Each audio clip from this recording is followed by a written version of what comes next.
Welcome back to What It's Really Like to Be an Entrepreneur. I'm Vincent A. Lanci. And I'm Evan Sutter. Whether you're already an entrepreneur, are looking to start your journey tomorrow, or are just someone who needs a little extra motivation to get through the day, this is the perfect podcast for you. Each week, I interview a different entrepreneur from across the globe. I will continue to offer episodes in all industries to provide you with many different perspectives. You never know which motivational journey will inspire you most. Each guest will take you through their story and help you learn from their successes and lessons learned. If you enjoyed today's episode, please rate the show 5 stars and continue listening by subscribing. My guest on the show today is a Forbes 30 Under 30 recipient and is streaming from Newcastle, Australia. He is an author, social entrepreneur, and humanist who has forged a reputation as an engaging and thought-provoking speaker, coach, and consultant. He has now addressed global audiences of all backgrounds at conferences, corporate offices, summits, schools, and more. Today's guest was also asked to speak at the Happiness Journey in Dubai in 2019. He is the founder of Hapsley, where their vision is to connect the power of happy business with the power of happy customers to increase the happiness of all living beings. He has an incredible story to share. It includes living 3 months in a hut in the forests of a monastery with his monk brother, 10 years stuck in the pleasure trap, being diagnosed with temporal lobe epilepsy from repeated concussions as a rugby league player, and surviving a shooting in New Orleans. I'm excited to learn all your perspective and value. Allow me to please introduce Evan Sutter. Evan, thank you so much for coming on the show. Great to be here, Vincent. Wonderful introduction and looking forward to having a little chat tonight. Me as well. Would you mind please introducing yourself a little further to our listeners without giving just too much away of that entrepreneurial journey? Yeah, so I guess that journey started, as you mentioned, in the hut in the forest of a Buddhist monastery, a little bit of solitude and a chance to sort of re-examine my life and really assess what was important in my life. I came back, wrote a book about that, experiences about solitude, slowing down, meditation, different tools we can use to increase your happiness in your life. And I guess from there it just flowed into different talks of running different events, and then flowing in right into Hapsley, which is the social enterprise, sort of using the power of business as a vehicle to make more change. So I guess you'd say, yes, social entrepreneur, working as an author, speaker in a few different mediums to spread happiness and well-being. Well, I think the outlook you have on life right now is going to be contagious to everybody listening on. That correct mindset, staying focused and slowing down. As entrepreneurs, we're all guilty of going a little too fast sometimes. So yeah, I think man, it's a tricky balance. It certainly is. I think it's a great time to jump into the big 5 here, Evan. On each episode, my guest and I will go over these 5 questions to help you, the listeners, learn what it really is like to be an entrepreneur. You ready to go? Yeah, let's do it. Great. So when did you realize that you either weren't happy with what you were doing or you needed some kind of change to truly start this entrepreneurial journey? Please share your story. Yeah, there's probably 2 sides to that question. One being the organic journey, spending that time in the monastery and coming back and writing a book to sort of plant some seeds to get people to look at things a little bit differently, to look at the many different ways to live a life. And from there, I sort of got invited to do talks at schools and at companies and at conferences. And I started running different events. So one was, soft sand walking meditations on Australia's famous beach here, Bondi, to teach people different skills to take control of their emotions and boost their well-being.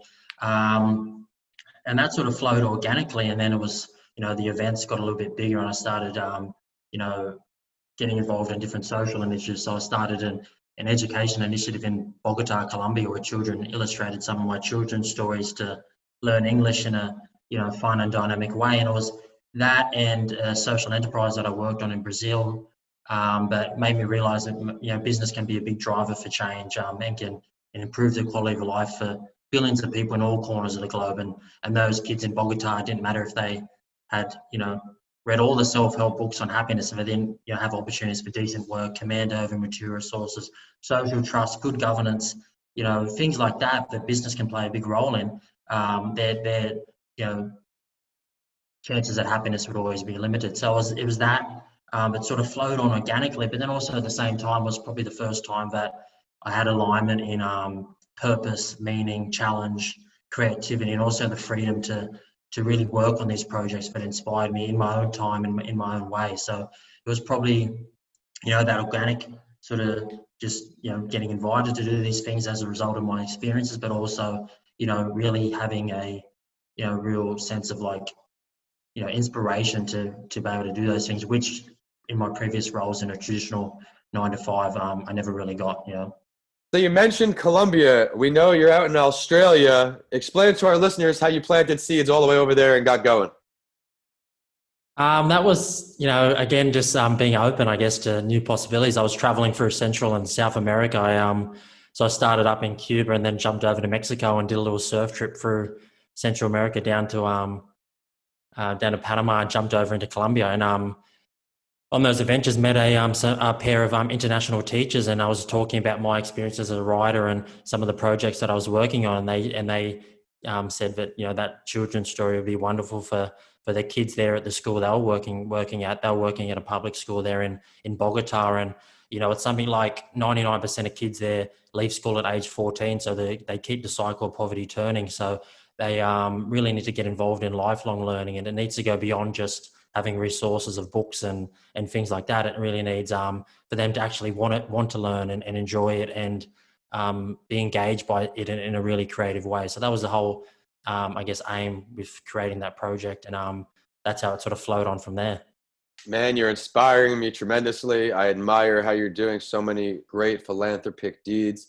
But now that you've been on this entrepreneurial path here, Evan, what are one or two of the most difficult parts of being an entrepreneur for you? Yeah, man, it's definitely a challenging experience. Definitely rewarding. I think the biggest thing initially, and also, at many stages of the business, is balancing that financial side of things with, living life. It can be very tricky. It takes a while to get things off the ground, make some money, bring things in. To allow you to keep on spending time working on those projects. Because, that project in Bogota, for example, I didn't make any money from that, but it takes time, it takes energy, it takes effort. So how you find that balance to, keep the money coming, but also allow you to work on the things that you're really passionate and inspired about. And I think that's, there's no, one way to do that. It's about finding a balance. It also allows you to still find joy in your life too, like still cultivate good relationships and not come at the detriment of everything else, right? Because if your health's suffering and your relationships and stuff like that, it can be super tricky. And I think it's being aware of all those other things, right? But it is a holistic, there's so many different layers to our well-being. It's health, it's relationships, family, friends, and the financial side of things. So that's one of the biggest challenges of being an entrepreneur, and it's something that I've had to wrestle with many times along the journey. Yeah, well, a couple great points you made there. Time and energy, they're just as exhausting as money, if not more so. Our time is limited. We all know the Steve Jobs quote, right? But seriously, how we spend that day is super important because you don't get that time back. And you also touched on health being essentially wealth, the way I put it. If things aren't going well and your health isn't right, what really matters? So I really enjoyed that first difficult part of being an entrepreneur. But what's one more for us, Evan? Again, I think it flows on right from that is, it's challenging and it's uncertain too. So there's that element of fear comes into place, and it's, it's hard not to look down into the future and see what's coming next. And a lot of times, like, some business models are more tricky than others, and mine was certainly a little bit idealistic. So it was really tough, getting things happening and getting rolling. So just playing in that uncertainty, learning to not realize that, it's part and parcel of the job. And as that uncertainty allows you to build really cool things and also create that great freedom in your life. So, managing that fear and not getting too far ahead of yourself, and, whether that's a little practices you can implement into your life, whether it's meditation, whether it's slowing down, whether it's going for a walk, drinking coffee with friends, little things like that, little tricks and things to, just setting yourself back into life and not get too far down the road. And I love the way you put that. You have to take a break. I mean, I learned through trial and error that was the case over the years of entrepreneurship, finding myself during my first book I wrote, the 15-hour days regularly between all the jobs, 20-hour days. And eventually I said, I can't sustain this much longer. But you're talking about getting the ball rolling on projects. Obviously, there's a lot of learning involved when doing so. What is one of your greatest failures or lessons learned? And what did it teach you? Why is it still stuck with you all the way until today? I think, we talk a lot about like finding alignment in skill sets, like with early co-founders or partners or collaborators. But I think one thing that I neglected in an initial company was the failure to align values on a human level. Right. Is the person you're working with kind and loving, compassionate, generous, respectful? Because, as we just mentioned, like starting a business is super tricky. It goes up and down, ebbs and flows. There's super challenging. So you really want to spend your time with someone who you actually enjoy the company with, right? And also who is kind and loving and sweet. And I think I sort of, while it's imperative to have the balance of skill sets, it's also imperative to actually really enjoy the company or the person you're working with. And I think that's something that a lot of people neglect. And if you're going to be spending a whole lot of time working on your projects, you want to be doing it with someone you really enjoy. And I think that really brings your projects to life a lot more too, because when you're in a really good place, you're more creative, you're more fresh ideas, and things sort of work a little bit better. So probably that, really spending more time on finding the right people to work with, and not just focusing on what they can give you in terms of like how they can grow the business, but also in how much joy is going to come from it. I love the theme of your episode kind of developing here in quality of life, the people you're surrounding yourself with, the way you're spending your days, how to slow down. So that leaves me very intrigued to who your next answer is going to be for if you could choose to have a conversation and learn from any entrepreneur, dead or alive, who are you picking? Yeah, man, I've always been fascinated by Yvon Chouinard at Patagonia. So Let's talk about it. I read his book "Let My People Go Surfing" about 8 years ago, and I was just really inspired by how he created this really values-driven organization, and how a lot of the things he's implemented have always come back to his values and his interests and his passions. He started the company because he wanted to create pittons that didn't ruin the rock faces for future generations, and I think that sort of values stayed with him, throughout the creation of his business.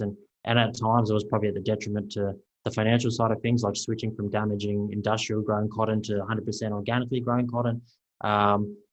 Started 1% for the planet, donating, 1% of sales to carefully chosen environmental nonprofits, like that kind of stuff is pretty inspiring. And also that's something that's stuck with him over the, building this company into a $1 billion company. It's not like, those core values haven't shifted.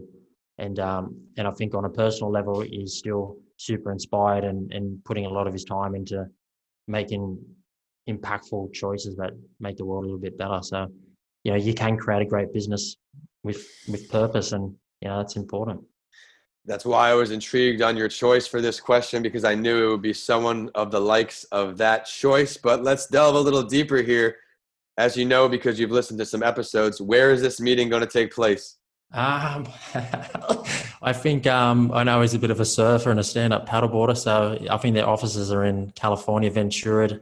So it would have to probably take place over a surf and a hike, maybe a little bit of climbing, So out in nature, I think that's where his business was born, and I think that's where I take a lot of inspiration for Hapsley, and the reason why I'm passionate about creating tools and initiatives that spread a little bit of happiness. Love it. Well, let's look into the future here, Evan. We're going to look 1 year and 5 years out. Where do you see yourself in all of your entrepreneurial endeavors 1 year from today? Yeah, in 1 year, I guess at the moment, really trying to build a good platform of like happy businesses so we can recognize and highlight the businesses doing really good things. So I'd like to work and collaborate with a whole range of really cool businesses and build that up, and also build the awareness on the consumer side. So, it's easy for them to recognize these businesses that are doing cool things. So, I got the idea, like, where we spend our time and money shapes the world. So I think the bigger the platform for businesses on board and the more consumer awareness we can, make more positive impact. So in a year from now, just a whole range of cool business, keep growing that side of things. And then, taking initiatives like the Kids of Bogota there in Colombia, and, trying to recreate that in an indigenous school here in Australia. So really, take that education initiative and grow that also. So, man, in a year from now, obviously things change and shift. So, and, you get close to landing different deals that you think will take you down this direction, and then end up going down a different path. Just being open to all those different things, right? You need the conditions outside to align, and just still being healthy, happy, creating joy, and working for some really cool people and getting to meet cool people like yourself. Absolutely. I mean, that's the story of entrepreneurship. Really, you have one deal, you think you're going one way, and it just completely goes in a whole new direction you didn't see. I mean, example two, I had written this children's book on mental health topics we were getting ready to put out. And the illustrator I was working with, we decided it's going to be a children's series now, 7 books. So this one book I had written, we're not even putting out, and I already have a children's entrepreneurship book that I haven't put out. Instead, we went ahead with the all-age mental health resource. And that's a lesson in entrepreneurship and also in life, right? Being open to the way that things shift, evolve. Things fall apart, things are unpredictable by nature, and you just got to be open and flow with it.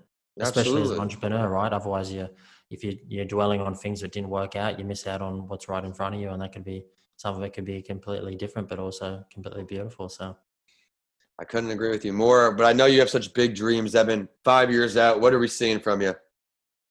Yeah, man, I'd love like for Hapsley to be a platform that people recognize, in different places outside like the area that I'm working in now, but in California, in the East Coast of the US, in Australia and in Europe. I think, I'd love for it to be something that's well recognized and people realize the importance of what we're trying to do. And also those kids' books from Colombia and the indigenous school here that are being read by people in all different parts of the world. So then when their parents are reading those stories, they ask questions about, what are these kids? Where is that from? And it starts to open up an important dialogue. So, just still growing and hopefully, healthy, happy, and surrounded by good people and good relationships. I love that. I think it's a great time to get into the spotlight story here, Evan. For each episode, I share the entrepreneurial journey of an entrepreneur in the spotlight to inspire our listeners, and I would love to hear your take on it. For today's episode, we are listening to the journey of Konosuke Matsushita. The journey here, true entrepreneur success story. He was a 23-year-old apprentice at the Osaka Electric Light Company in 1917 with no formal education. However, he found a way to improve the light socket. He began making samples in his basement because his boss still wasn't interested. Story with many entrepreneurs, other people aren't satisfied when you're trying to push your initiatives. He next expanded to a battery-powered bicycle lamp along with other electronics, and Matsushita Electric, which is now known as Panasonic, is worth $66 billion. Evan, what do you like best about this story? Yeah, there's 2 things there. One, like no formal education. I don't think that should be something that stops you if you've got the passion. And there's many ways, especially now, to learn things. So that shouldn't be something that stops you. And then also, his boss wasn't interested in that. But there's going to be many times on the journey where people aren't interested or aren't engaged by something. But if you believe in it and you feel that it's adds value to your life and you can add value to many other people's lives, then you got to go with it and persist with it, and that's exactly what he did. So he didn't let the doubters and get in the way.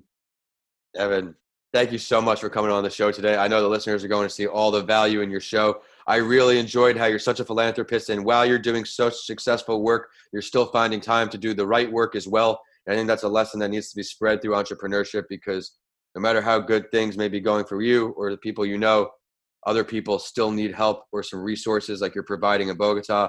I also loved how you emphasized balancing your finance, how time and energy are just as exhausting as money. And your choice of entrepreneur, I think that was a great one and exactly what I was expecting from you. But it is time for the last word. And I also do this on my other podcast series, A Mental Health Break with Vincent A. Lanci, too, because I want my listeners to really get to know the guests I bring on. Is there something you would like to share with everybody listening that we did not get to touch on yet today? I think just from, what I'm talking about in terms of happy business and business planner role, I think like businesses of all sizes can make small choices, small changes that can have big shift. And also people of all ages and all backgrounds can make, simple choices that have a big impact, whether that's, spending their money with businesses that are doing cool things, whether it's, the choices they make multiple times every single day has a huge impact. And, we're not victims, we're creators, and in each moment we have a choice. So I think that's important. Love it. Will you please share your professional social media, website, or any ways for our listeners to follow your endeavors or request your services? Yep, you can learn more about Hapsley at hapsley.com. So that's HAPZLY.com. And that's the same Instagram handle, Hapsley. And you can also find a bit more about my books and whatnot, speaking at evansutter.com.